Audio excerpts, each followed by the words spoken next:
नमस्कार दोस्तों। इस वीडियो में हम आगे के जो प्रश्न हैं उनके बारे में चर्चा करेंगे। तो देखिएगा, इसमें छंद के संबंध में असंगत कथन अपन को पूछा है। तो चौपाई के प्रत्येक चरण के अंत में दो गुरु और दो लघु मात्राएं पाई जाती हैं, यानी अंत में लघु और गुरु मात्राएं। गीतिका क्या है कि एक सम्मात्रिक छंद होता है। रोड़ा जो है वो अर्धसम्मात्रिक छंद है, इसके विषम चरणों में 11-11 मात्राएं हैं। हरिगीतिका के सम चरणों में 12-12 मात्राएं होती हैं। तो ध्यान रखिएगा, इसमें ये वाला ऑप्शन बिल्कुल सही है कि चौपाई के प्रत्येक चरण में अंत में लघु और गुरु होना बहुत ज़रूरी है। गीतिका सम्मात्रिक छंद है, ये भी सही है, इसके प्रत्येक चरण में 26 मात्राएं होती हैं, ये भी सही है। रोड़ा अर्ध सम्मात्रिक नहीं है, ये ध्यान रखना। रोड़ा भी क्या है, एक सम्मात्रिक छंद है, प्रत्येक चरण में 24 मात्राएं होती हैं और विषम चरणों में 11 और सम चरणों में 13 मात्राएं, यानी 11 और 13 पर यति होती है। बहुत ही छोटी सी मिस्टेक रखी है यहाँ पर। ये वाला अपना उत्तर 3 नंबर सही होगा। इस प्रकार से अपन को तैयार करने हैं छंदों को, कि पूरी जानकारी होनी चाहिए छंद के बारे में। चेत कर चलना, कुमार्ग में कदम धरना नहीं, पंक्ति में प्रयुक्त छंद कौन सा है? चेत कर चलना, कुमार्ग पर कदम धरना नहीं। तो देखिए, इसमें अपन को मात्राएं भी अपन गिन सकते हैं कि इसमें कितनी मात्राएं हैं। तो इसमें सही जो जवाब है वो क्या है? गीतिका सही उत्तर है इसका। गीतिका में ध्यान रखिएगा, एक सम्मात्रिक छंद होता है, 26 मात्राएं होती हैं। प्रत्येक चरण के अंत में क्रम से एक लघु वर्ण एक गुरु वर्ण आना आवश्यक होता है और यति हमेशा 14 और 12 मात्राओं पर ही होती है। इस प्रकार से पूरी जानकारी अपन को होगी तभी अपन उत्तर निकाल सकते हैं। मात्राएं वगैरह लगाना आप लोग जानते भी होंगे, 2, 1, 3 ऐसे, है ना। आगे देखिए, अब अगला प्रश्न है कि जाके प्रिय न राम वेदेहि तजिए ताहि कोटि वेरी सम यद्यपि परम स्नेही। पंक्तियों में काव्य गुण कौन सा है? बहुत अच्छा प्रश्न है। इसमें प्रसाद गुण है। ओज गुण में तो आप लोग आराम से पकड़ ही लोगे। प्रसाद और माधुर्य जो होता है ना, वो बड़ा कंफ्यूज करता है दोनों को। माधुर्य में क्या है कि मन को अच्छे लगने वाले शब्द होंगे, जिसमें मधुरता होगी, वैसे शब्द होंगे, वो माधुर्य गुण में माने जाएंगे। तो प्रसाद में जिसका अर्थ है आराम से समझ में आ जाएगा, ज़्यादा माथापच्ची नहीं करनी पड़ेगी, वो वाला कौन सा होता है? प्रसाद गुण। अगला देखिएगा,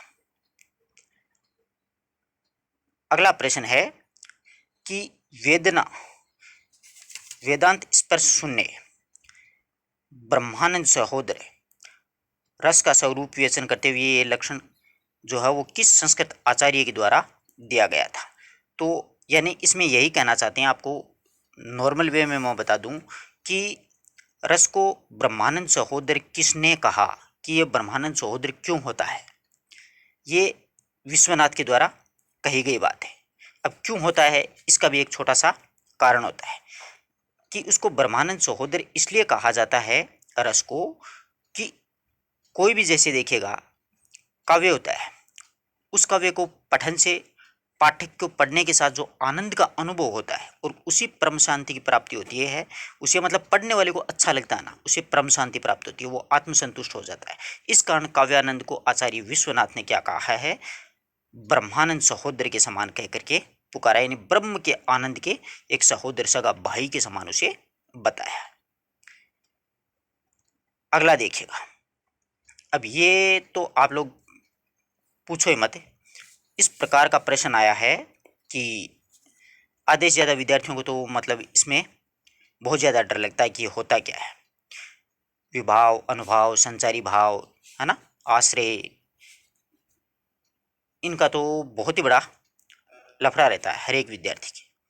खैर कोई बात नहीं, कोशिश करेंगे आपका विभाव अनुभाव दूर करने की भी, सब समझाने की। तो देखिए, अगला प्रश्न है कि राम छाड़ी सकुल के ही आजू जे ही जनेसु देह जुबराजू भयो कौशल ही विधि अति दाहिन देखते गर्भ रहत उर नाहिन। काव्य पंक्तियों में नहीं, संचारी भाव पूछ लिया। अब संचारी भाव बताना अपन को। तो इसमें संचारी भाव जो है वो क्या होता है? ऐशु या संचारी भाव माना गया है।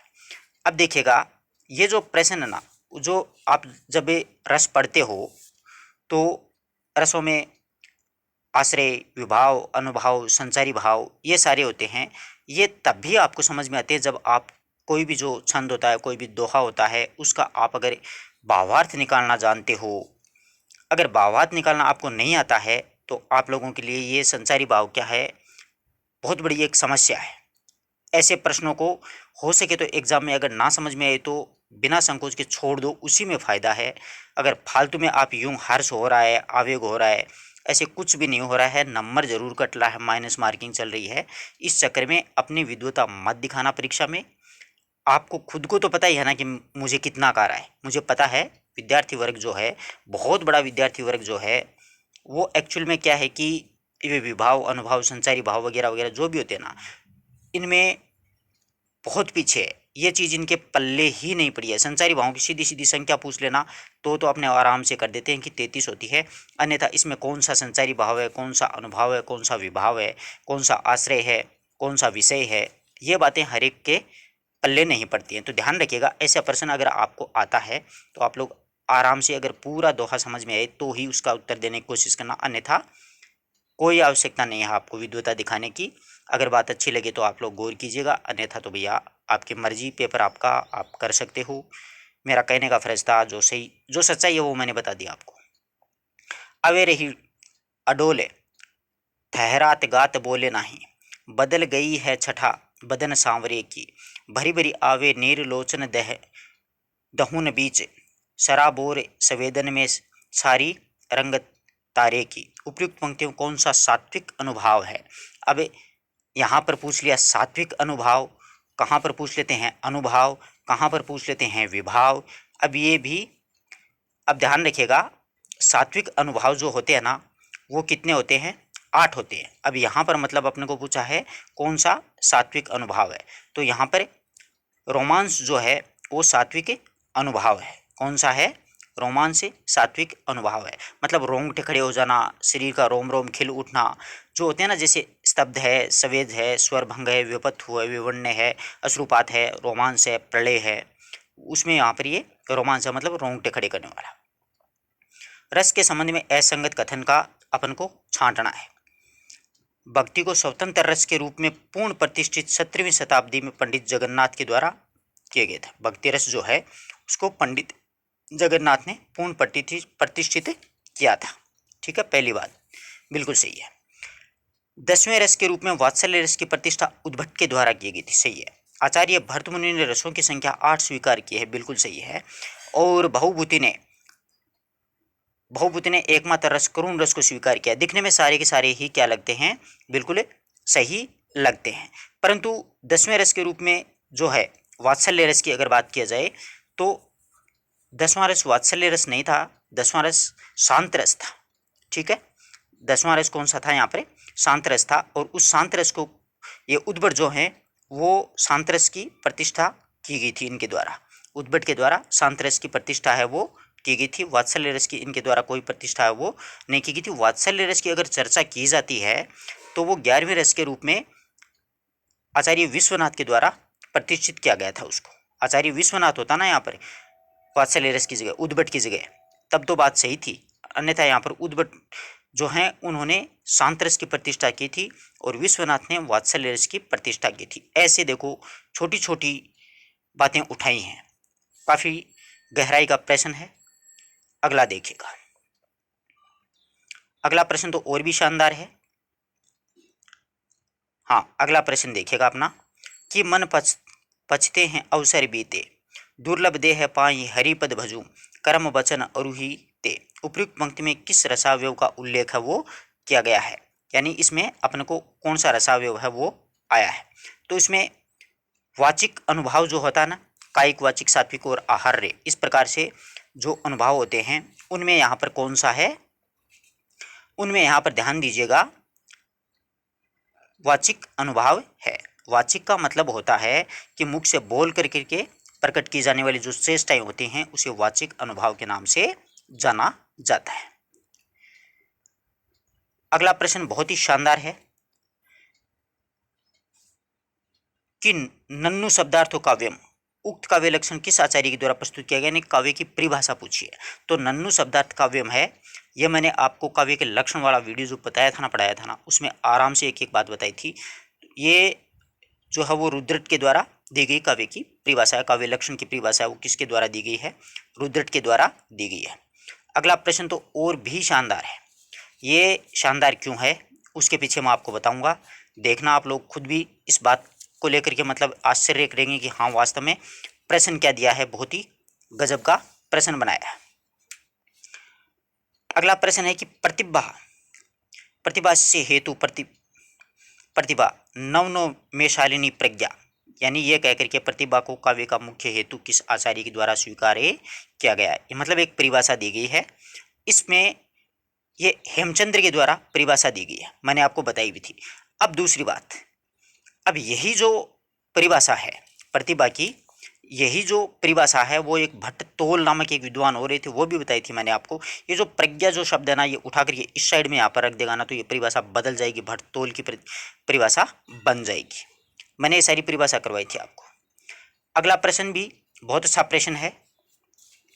इस प्रकार का प्रश्न आई थिंक आप लोगों ने अभी तक देखा भी नहीं होगा कि यश धन व्यवहार कुशलता और श्वेतरक्षय सद्य पुण्यवृत्ति कथा कांत सम्मत उपदेश नामक 6 काव्य प्रयोजन, यानी काव्य का प्रयोजन। आपको जब काव्य का प्रयोजन अपन लोगों ने पढ़ा था, उसमें मैंने ये बात आपको बताई भी थी कि काव्य का प्रयोजन होता है, यानी काव्य क्यों लिखा जाता है। प्रयोजन का मतलब क्यों लिखा जाता है, इसका उद्देश्य क्या है, उसके पीछे रीज़न क्या है। जैसे आजकल जो लोग किताब लिखते हैं उसके पीछे रीज़न क्या है, धन प्राप्ति, ऐसी सीधी बात है। तो इसमें ये 6 प्रकार का प्रयोजन किस विद्वान के द्वारा बताया गया है, तो मम्मट के द्वारा बताया गया। मम्मट ने कहा है कि यश प्राप्ति के लिए, यानी कुछ लोग बड़ाई करने के चक्कर में लिखते हैं, यानी उसको यश की प्राप्ति हो, यानी उसका नाम अजर अमर हो जाए। दूसरा होता है अर्थ प्राप्ति, पैसे, जैसे वर्तमान के लेखक। लोक व्यवहार का ज्ञान, यानी जनता को इस चीज़ को पता चले कि ऐसे ऐसे भी शास्त्रों में बातें लिखी गई हैं। चौथा होता है अनिष्ट निवारण के लिए। अनिष्ट निवारण के, ये प्रश्न अभी भी दिमाग में आएगा मेरे। एक बार ये मतलब एमपीपीएससी में पूछा गया था कि तुलसीदास की कौन सी रचना है जो अनिष्ट निवारण के लिए लिखी गई है। तो मित्रों ध्यान रखिएगा, हनुमान बाहुक जो रचना है वो अनिष्ट निवारण के लिए तुलसीदास जी ने लिखी थी, यानी बहु पीड़ा मिटा ले। अनिष्ट का मतलब अपने कोई बीमारी हो, जैसे अपने घरों में अशांति होती है तो अपन रामचरितमानस का पाठ करवाते हैं ना, कोई भी महाभारत का पाठ तो नहीं करवाता आज तक, क्योंकि महाभारत तो पहले से छिड़ी हुई है। हाँ, तो वो मतलब अनिष्ट निवारण के लिए जो काव्य रचना की जाती है वो होती है अनिष्ट निवारण वाली। जैसे हनुमान बाहुक है, मयूर कवि के द्वारा भी एक लिखी गई थी, अपना रोग से छुटकारा पाने के लिए मयूर शतक लिखी थी। और पांचवा होता है आत्म शांति, यानी आत्मा को शांति मिलने के लिए। और छठा जो होता है वो होता है कांति सम्मत, यानी प्रभु सम्मत उपदेश देने हो, मित्र को कोई उपदेश देने हो, या फिर किसी को कोई जानकारियां देने हो, उसके इस प्रकार से आचार्य मम्मट के द्वारा 6 प्रकार से काव्य प्रयोजन ने बताया है। अच्छा प्रश्न है।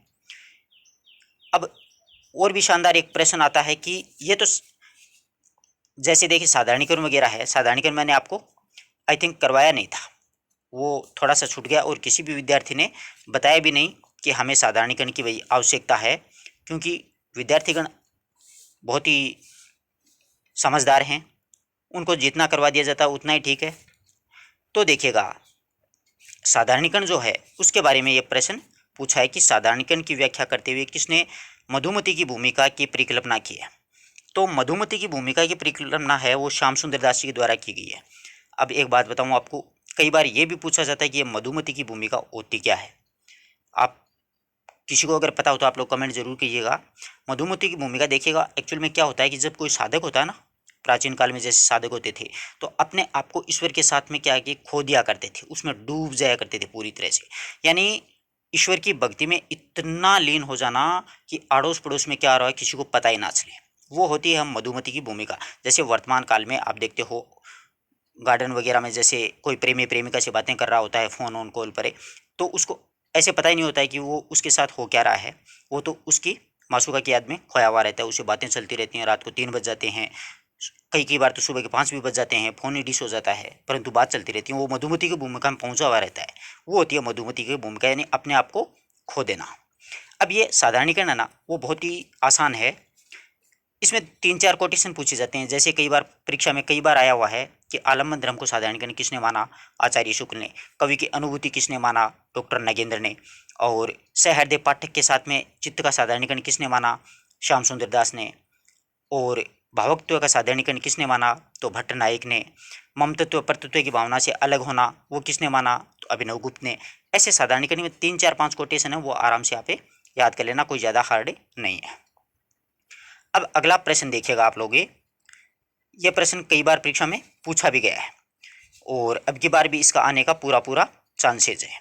आचार्य अभिनवगुप्त ने रस सूत्र की जो व्याख्या दी थी ना, व्याख्या प्रस्तुत करते हुए संयोग शब्द का आशय क्या बताया। अब देखिएगा, ये बहुत ही अच्छा प्रश्न है, यानी किसने, अभिनवगुप्त के अनुसार इसमें पूछा है। तो अभिनवगुप्त हैं, उन्होंने संयोग शब्द की जो व्याख्या प्रस्तुत की है वो की है भोजक भोज्य भोजक संबंध, व्यंग्य व्यंजक संबंध, उत्पादक उत्पाद्य संबंध, अनुमापक संबंध। ये बहुत ही शानदार प्रश्न है। तो इसमें व्यंग्य व्यंजक संबंध माना है, तो ध्यान रखिएगा ये चारों ही ऑप्शन आते हैं। जैसे भोजक भोज्य ये वाला आ गया, तो यहाँ पर क्या होगा, पोषक पोष्य भोजक भोज्य, इस प्रकार के जो शब्द आते हैं वहाँ पर मतलब भट्ट के अनुसार माना गया है। इसमें किसने माना है, भट्ट ने पोषक पोष्य के रूप में माना है। भोजक भोज्य जो है वो भट्ट नायक के द्वारा माना गया है। उत्पादक उत्पाद्य के रूप में अगर कई बार पूछ लिया जाता है तो उत्पादक उत्पाद्य के बारे में ये भट्ट के द्वारा दिया गया है। और अनुमाप्य और अनुमापक के संबंध में अगर कोई पूछ ले तो यहाँ पर शंकुक के द्वारा माना गया है। चित्र तुरंग के रूप में अगर कोई पूछ ले तो वहाँ पर शंकुक माना गया है। तो ये 3-4 बातें हैं वो आप लोग याद रखिएगा। 4 आचार्य वे थे, भट्ट, आचार्य शंकुक, भट्ट नायक और अभिनवगुप्त। इनके दर्शन भी दिए गए हैं। जैसे भट्ट का आरोपवाद है, इसी प्रकार आचार्य शंकुक हैं, उनका अनुमतिवाद है, भट्ट नायक का भुक्तिवाद है, अभिनवगुप्त का अभिव्यक्तिवाद है। ये बहुत ही अच्छे प्रश्न हैं। तो ऐसे प्रश्नों को आप अपने हाथ से न जाने दें। ऐसे प्रश्न अपने लिए बहुत मायने रखते हैं। दिखने में बड़ा आसान है और थोड़ा सा अगर अपना पढ़ा हुआ हो और थोड़ा सा समझ के अगर अपन करें तो इस प्रश्न को किसी भी हालत में अपन गलत नहीं करेंगे, आराम से ये प्रश्न सही कर सकते हैं, परंतु पढ़ना खुद को ही पड़ेगा। अब देखिएगा कि ध्वनि सिद्धांत के बारे में है। तो देखिएगा ध्वनि सिद्धांत के बारे में क्या क्या है कि ध्वन्यालोक जो ग्रंथ है उसकी रचना 1875 ईस्वी में आनंदवर्धन के द्वारा की गई है। ध्वनि सिद्धांत मूलतः व्याकरण के स्फोटवाद सिद्धांत पर आधारित है, ये बात मैंने बताई थी। आनंदवर्धन ने ध्वनि सिद्धांत में स्वयं के पूर्ववर्ती सिद्धांतों जैसे रस, अलंकार, गुण, रीति आदि से परिवर्तित कर एक नए कलेवर के रूप में प्रस्तुत किया है। अभिधामूलक ध्वनि को विविक्षित वाच्य ध्वनि के रूप में कहा गया है। तो इसमें अपन को एक अलग असंगत के रूप में असत्य कथन के रूप में पूछा है।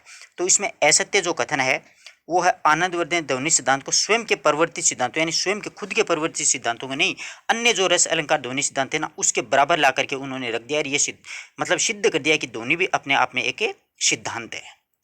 थोड़ा सा समझने वाला प्रश्न है, अच्छा प्रश्न है। अब कितना शानदार प्रश्न बनाया था कि आचार्य कुंतक के द्वारा वक्रोक्ति के 6 जो भेद बताए थे, मैंने वो वीडियो बनाया था, उस वीडियो में आप देख लीजिएगा। आपको 6 सिद्धांत हैं, वो बिल्कुल आराम से एक एक चीज़ अलग अलग करके बताई हुई है। उससे बेहतरीन और उससे बाहर कोई भी किसी भी हालात में उत्तर जाने वाला नहीं है। तो इसमें बताई थी वैसे वाक्य वक्रता, प्रबंध वक्रता और प्रकरण वक्रता और वाक्यांश वक्रता। जबकि वाक्यांश जो वक्रता होती है ना, ये कोई वक्रता नहीं मानी जाती है। तो इसमें यहाँ पर देख लो, बिल्कुल बेसिक से ही पूछा है, कोई ज़्यादा डीपली या कोई ज़्यादा अंदर वो पेपर बनाने वाला भी नहीं गया। आप स्वयं देख सकते हो इतना पेपर पूरा का पूरा जैसे हार्ड बनाया हुआ है। परंतु यहाँ पर भी आप लोग देख सकते हैं कि वक्रोक्ति ध्वनि जो भी इन्होंने प्रश्न बनाए हैं वो मैं आपको बताया था कि बेसिक से उठाए गए, तो वो बेसिक से ही उठाए गए हैं। तो इसमें 6 भेद बताए हैं, जैसे वाक्य वक्रता है, काल वक्रता है, कारक वक्रता है, सांख्य वक्रता है, पुरुष वक्रता है, निपात वक्रता है। इस प्रकार से सारी की सारी वक्रता के रूप में 6 के 6 भेद हैं, वो मैंने आपको पूरी करवाई थी। पद पूर्वार्ध वक्रता है, पद परार्ध वक्रता है, सारी की सारी करवाई थी। प्रबंध वक्रता है, वो आप चेक कर सकते हो, वीडियो जरूर देखिएगा, ये वाला ऑप्शन इसमें सही हो जाएगा। अब अनुकरण सिद्धांत की अगर बात की जाए तो ये मैंने करवाया हुआ, देख लेना, बेसिक सा प्रश्न है, कोई हार्ड नहीं है। अनुकरण शब्द की व्याख्या करते हुए अनुकरण को कल्पना पुनर्निर्माण किसने कहा है? 5-6 मैंने छोटी छोटी परिभाषाएं लिखवाई थी कि जैसे प्रोफेसर मरे ने कहा है कि अनुकरण का अर्थ सर्जना का अभाव नहीं अपितु पुनः सर्जना है। प्रोफेसर बूचर ने सादृश्य वस्तु के द्वारा ही मूल वस्तु का पुनरुत्थान बताया है। तो यहाँ पर कल्पना पुनर्निर्माण यानी कल्पना को पुनर्निर्माण किसने कहा है, यहाँ पर यही बात अपने को क्या है पूछी गई है। तो ध्यान रखिएगा, इसमें स्टोकजेम्स जो हैं उनके द्वारा यह परिभाषा दी गई। स्टोकजेम्स के द्वारा कहा गया अनुकरण जीवन के कलात्मक पुनर्निर्माण का एक पर्याय है। वो वाला वीडियो आप देखोगे तो ये सारे के सारे आपका कॉन्सेप्ट क्लियर हो जाएंगे। अगला प्रश्न है कि उदात्त तत्व के संबंध में असंगत कथन है। बिल्कुल मैंने ये बात भी एक एक चीज बहुत आराम से धीरे धीरे बताई हुई है और उससे बाहर ये प्रश्न भी नहीं है। अब देखिएगा, इसमें लिखा है कि उदात्त तत्व की विवेचना पेरी इप्सुस नामक ग्रंथ में की थी। इसमें 44 अध्याय हैं और ये उत्तम पुरुष शैली में लिखा हुआ है। पेरी इप्सुस मूलतः भाषण शास्त्र का ग्रंथ है, ये बात मैंने बताई थी। उदात्त तत्व विवेचना करते हुए लोनजाइस ने अंतरंग तत्वों के अंतर्गत गरिमामय रचना विधान व समुचित अलंकार योजना का उल्लेख किया है। लोनजाइस ने दोषपूर्ण महान कृति को निर्दोष साधारण कृति से ऊंचा माना है। तो इसमें असंगत कथन अपन को पूछा है। तो असंगत कथन इसमें एक उदात्त तत्व की विवेचना करते हुए लोनजाइस ने अंतरंग तत्वों के अंतर्गत किया कि गरिमा में रचना विधान वह नहीं लगा, इसमें समुचित अलंकार योजना का उल्लेख किया है। समुचित अलंकार योजना उसमें नहीं, अलंकार योजना का अलग से बताया है कि अलंकारों में उचित प्रयोग से औचित्य सिद्धि में सहायता मिलती है। गरिमा में रचना विधान का मतलब ऐसे शब्द रखने हैं जिससे कि जो पाठक होता है वो उसके साथ अपने साथ तादात्म्य करके अपने साथ उसको मतलब जोड़ सके। समझ रहे हो बात को? तो वो उस वीडियो में मैंने बिल्कुल खुल करके आपको एक एक जो भेद हैं, जैसे उदात्त विचार, उदात्त भावों का चित्रण है, अलंकार योजना, उत्कृष्ट भाषा, गरिमामय रचना विधान, औदात्य का मूल आधार, वो सारी बातें मैंने आपको बताई हैं। वो वीडियो एक बार जरूर देखिएगा, ये प्रश्न आपके आराम से समझ में आ जाएगा। अब उससे भी बहुत ही शानदार प्रश्न आया है जो MA लेवल का पोर्शन है ना, उससे रिलेटेड है कि कबीर ग्रंथावली जो है वो श्याम सुंदर दास के प्रथम अंग में गुरुदेव के अंग में साखियों की संख्या कितनी है? कभी सोचा है कि इस प्रकार का प्रश्न भी परीक्षा में आ सकता है? साखियों की संख्या ध्यान रखना 35 है। कितनी है? 35 है। इस प्रकार से एक एक चीज को आप ध्यान रखिएगा। अब आगे चलते हैं, देखिएगा तुलसीदास के द्वारा रचित रामचरितमानस के बालकांड के आरंभिक जो 5 श्लोक हैं उसका मंगलाचरण का सही क्रम क्या है? कभी सोचा है कि मंगलाचरण, ये देखो प्रश्न है ना, वो बालकांड का मैंने करवाया था ना आपको एक वीडियो, वो देखना, उसमें आपको मतलब सही क्रम अपन को इसमें पूछा है। तो सही क्रम इसमें है, सबसे पहले क्या है? गणेश वंदना, फिर सरस्वती वंदना, फिर विष्णु वंदना, फिर शिव भगवान की वंदना, फिर गुरु वंदना, ये पूरे के पूरे। और दूसरी एक बात और बताऊं, रामचरितमानस का जो मंगलाचरण शुरू होता है वो संस्कृत भाषा में होता है, इस बात का भी ध्यान रखना। पूरी वैसे रचना अवधी भाषा में है रामचरितमानस, परंतु उसका मंगलाचरण वो संस्कृत भाषा में शुभारंभ उसका किया है तुलसीदास जी ने। बहुत शानदार प्रश्न है। ये दोहा तो बिल्कुल मैंने करवाया था। बंदो प्रथम महीसुर चरना, मोहि जनित संशय सब हरना। बालकांड की उस पंक्तियों में तुलसीदास जी ने यहाँ पर किसकी वंदना की गई है? यहाँ पर तुलसीदास जी के द्वारा ब्राह्मण की वंदना है वो यहाँ पर की गई कि बंदो प्रथम महीसुर चरना। महीसुर ब्राह्मण को कहा जाता है, ठीक है ना? ध्यान दीजिएगा, उस वीडियो को एक बार जरूर देखिएगा। अर्षेट रत्न बर परे दुई मुकरुन की मेन, बिहारी रत्नाकारी दोहे में मतलब मेन शब्द का अस्य यहाँ पर अपन को पूछा है। तो यहाँ पर मेन शब्द है वो कामदेव के लिए आया है, यानी मेरा जो मन है वो इस प्रकार से हो गया है, जैसे मतलब उसके ठुड्डी में जो एक खड्डा है उसमें उलझ करके रह गया है कि अर्ते रत्न बन परे दुई मुकरुन की मेन। ये जो दोहा उस समय जब करवाया था मैंने, उसका पूरा का पूरा आपको पूरा भावार्थ अच्छी तरीके से समझाया था कि कामदेव का प्याला जो जिस प्रकार से चुभता है वैसे मुझे ही वो चुभ रहा है। उसका जो चेहरे जो ठुड्डी में खड्डा है उसमें वो इस प्रकार से उसकी सुंदरता है वो मुझे साल रही है। मिथिलेशन गुप्त के द्वारा रचित साकेत जो है खंड काव्य के प्रथम छंद में अनासक्त गेही कहकर के किस राजा को जय ध्वनि की गई है? अच्छा प्रश्न है। पहले ही जो छंद शुरू होता है, शुभारंभ होता है, वहाँ से ये उठाया गया है। तो राजा जनक के लिए अनासक्त गेही कहा गया है। किसको कहा गया है? राजा जनक को। ये तो मैंने साकेत पढ़ाया था, उसमें सारी बातें बताई थी। कविता क्या है? निबंध के अनुसार मनुष्य के हृदय को स्वार्थ संबंधों के संकुचित मंडल से ऊपर उठा करके लोक सामान्य भावभूमि पर कौन ले जाता है? कितना अच्छा प्रश्न है। कविता ले जाती है। कविता क्या है? जो निबंध पढ़ते हैं ना अपन उसमें। और ये जो कविता क्या है उसके वस्तुनिष्ठ प्रश्न करवाए थे उसमें भी मिल जाएगा आपको ये। शीर्ष के फूल निबंध संग्रह जगत में अपरिचित और अप्रमाणित सत्य कौन से माने, यानी अपरिचित और अप्रमाणित सत्य इनमें से कौन से हैं? तो जरा और मृत्यु। ये भी अपन ने जब पढ़ा था, शीर्ष का फूल का जो ऑब्जेक्टिव प्रश्न किया था उसमें आई थी। कफन कहानी में जब घर में अनाज की कमी हो जाती थी तो गीसू का निश्चित काम क्या होता था? गीसू और माधु दो आदमी हुआ करते थे उस कहानी में, बस दो ही मुख्य पात्र होते हैं। तो इसमें गीसू का काम अपन को यहाँ पर पूछा है। तो घिसू का काम होता था जंगल से लकड़ी तोड़ करके लाना, और माधव का काम होता था घर में लाई हुई लकड़ियों को बेच करके आना, और जब तक पैसे खत्म नहीं हो जाते दोनों का काम होता था पड़े पड़े खाना, और बुढ़िया थी वो इधर उधर से काम वाम करके उसको बेचारों को जिंदा करती थी, फिर वो मर गई थी। जयशंकर प्रसाद की प्रसिद्ध कहानी है पुरस्कार, जिसमें मधुलिका कहानी के अंत में क्या पुरस्कार मांगती है? स्वयं भी क्या है कि मृत्युदंड का पुरस्कार मांगती है, वो भी स्वयं के लिए मृत्युदंड यानी प्राणदंड वो मांगती है। क्यों? कि वो उससे प्रेम करती है, और प्रेम के चक्रों में वो बेचारी अपनी जान गंवाना उचित समझती है। उसने मतलब अपनी आत्मा से, अपने मन से उसको चाहा था। यह प्रश्न मैंने आपको 4 बार बता दिया है, और गुरुजी ने भी वही प्रश्न बनाया, आप स्वयं देख सकते हो, पिछले वीडियो में देख लेना कि मनु भंडारी द्वारा यही सच है कहानी किस शैली में लिखी गई है। जब मैंने पढ़ाना शुरू किया था यही सच है कहानी, उसमें भी मैंने यही बात बताई थी। ये प्रश्न मान लीजिए व्याख्याता भर्ती में छप चुका है, डायरी शैली में रट लीजिएगा, पक्का ही पूछा जाएगा। अगला प्रश्न देखिए, उच्चतम न्यायालय के न्यायाधीशों को, बहुत शानदार प्रश्न है कि उच्चतम न्यायालय और उच्च न्यायालयों में ये अधिनियम, विधेयकों इत्यादि के लिए प्रयोग की जाने वाली भाषा का उल्लेख संविधान के किस अनुच्छेद में है? 120 में, 210 में, 343 में या 348 में? यहाँ पर उच्च न्यायालय और उच्चतम न्यायालय के बारे में अपन को पूछा है, तो ध्यान रखिएगा अनुच्छेद 348 में। इसमें विधानमंडल वगैरह हैं या संसद वगैरह वो हैं, इसमें देवनागरी लिपि या हिंदी भाषा के लिए है। अनुच्छेद 348 में है ना कि उच्चतम न्यायालय और उच्च न्यायालयों में सदा सदा के लिए क्या बोली जाएगी? अंग्रेजी ही भाषा का प्रयोग है वो किया जाएगा। परंतु वो क्यों किया जाता है इसके पीछे एक कारण बता दूं आपको। इसके पीछे कारण ये होता है, सुप्रीम कोर्ट और हाई कोर्ट में जब भी सुनवाई होती है तो अंग्रेजी में इसलिए बोला जाता है कि हिंदी में कुछ शब्द ऐसे हैं जिनका मतलब अपन को खुद को पता ही नहीं है। कि जैसे सिगरेट होता है उसको हिंदी में क्या कहा जाता है, पटरी होता है उसको हिंदी में क्या कहा जाता है, बहुत से शब्द हैं। जैसे अपन कहें कितना क्या टाइम हो गया, तो आराम से हर एक के समझ में आ रहा है। और आप किसी से पूछ लो क्या समय हो गया, तो समय वो भी 2 मिनट सोचने लगेगा कि समय क्या चीज़ है। तो अपन को ये आदत हो गई है।